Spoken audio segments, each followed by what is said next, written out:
Hi all.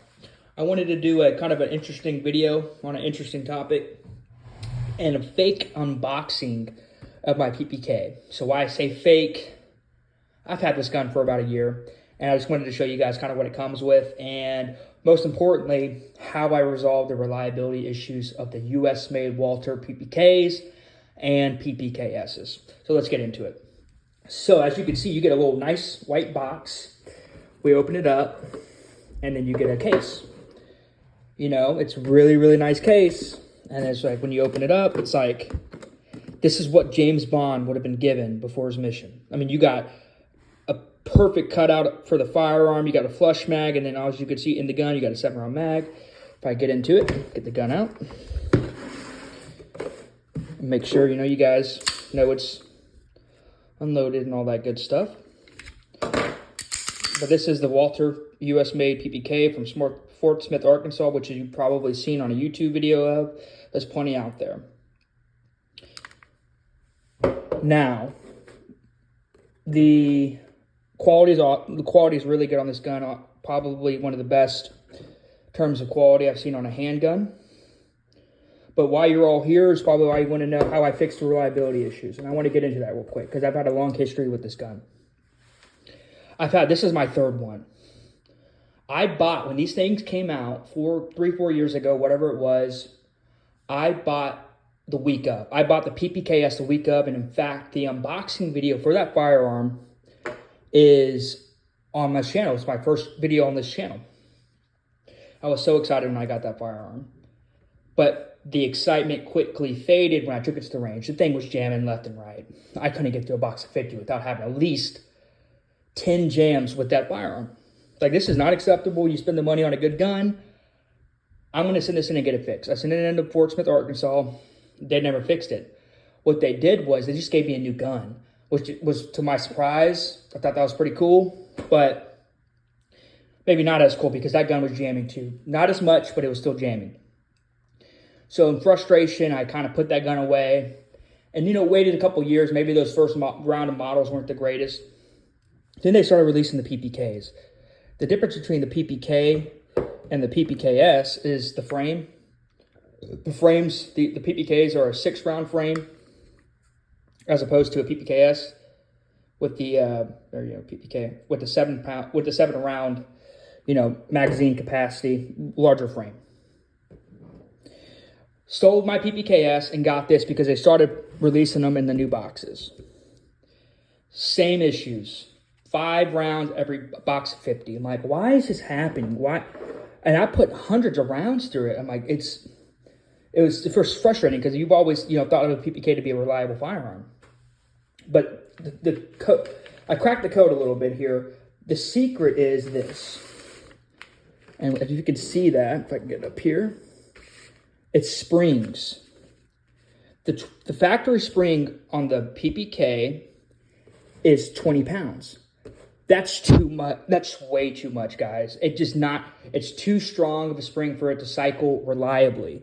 So Wolf makes a spring kit that you can get for 25 bucks. I'll put the link in the description of a 14, 15, 16, and 17 pound spring. You get all 4 of them. And then they even throw in these like extra firing pin springs if you so desire to, change out your firing pin spring.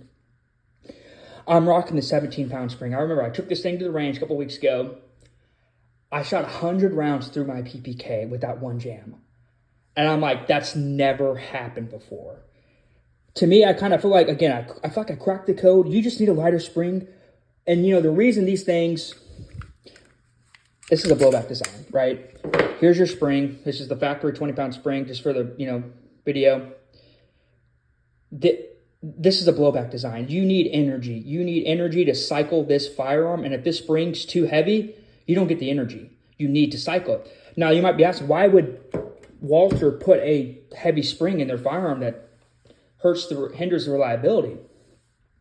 And honestly, what I think it is, the 20-pound springs absorb the recoil better, so it's a more pleasant gun to shoot. I remember when I took that 17-pound spring to the range, you could feel it more. You could feel those 100 rounds, and I know you probably look silly, but wear a glove. Wear a glove, you will it's more pleasant to shoot, and you will be more accurate because you're not thinking about you know, the pain per se. So it's the keys in the spring.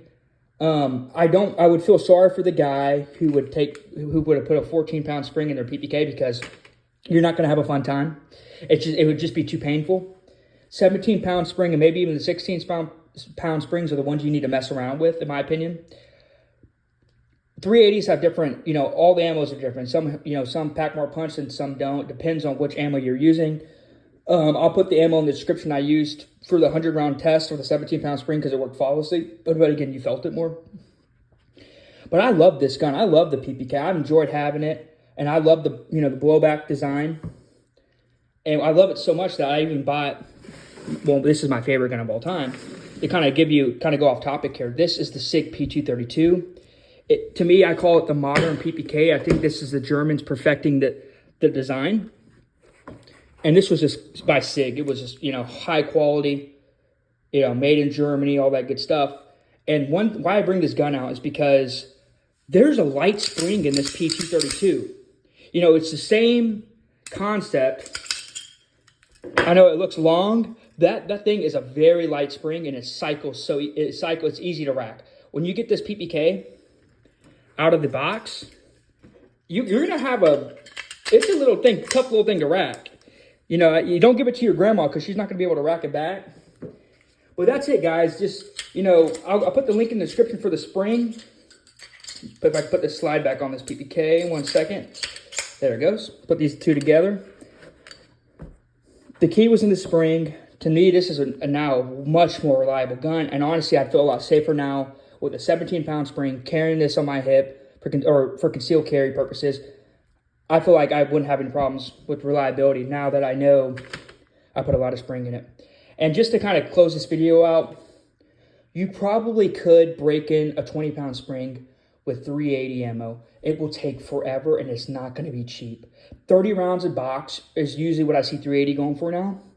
That would be hundreds upon hundreds of rounds to break in a spring to weaken it down. And to me, that's not worth it, man. That's too much money, and nobody has that kind of money. Or at least I don't, to be shooting all that 380, you know, once a week at the range, just trying to break in that damn spring. So that's it, guys. If you have any questions, you know, leave it in the comments, subscribe, like the video. If you guys want me to do a full video on the P232 or any of my other guns, just, you know, let me know. I got USPs and a bunch of other good stuff we can look at. So I appreciate you guys. Thanks.